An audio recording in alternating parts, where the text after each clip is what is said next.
we are living, especially the Indo-Pacs in the audience here, we're living in a culture, for a couple of generations, the women almost have no rights at home. And we're actually marrying them into slavery to the in-laws. I'm just going to say it like it is.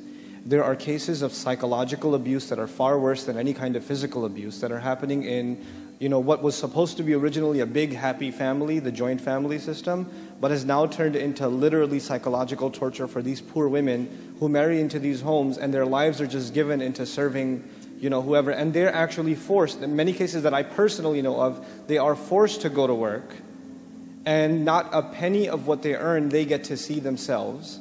And they are trapped in that situation because they feel that if they ask for anything, then they're going to, what they do? The in-laws, they call her parents and say, what kind of daughter did you raise? Right? And so she doesn't want to hear it from her own parents because she doesn't want her sorrow to extend to her original family.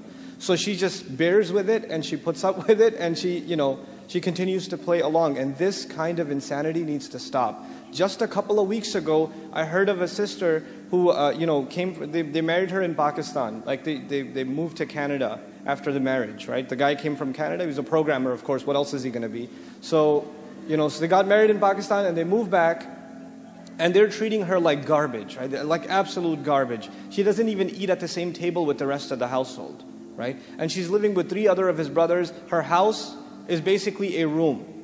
She used to live large back in Lahore or whatever.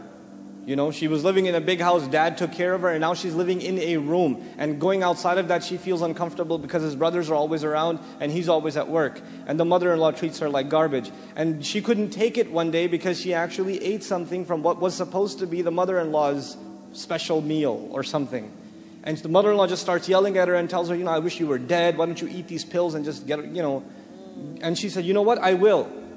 And she says, yeah, go ahead, please, relieve us. And she did, and she took all those pills.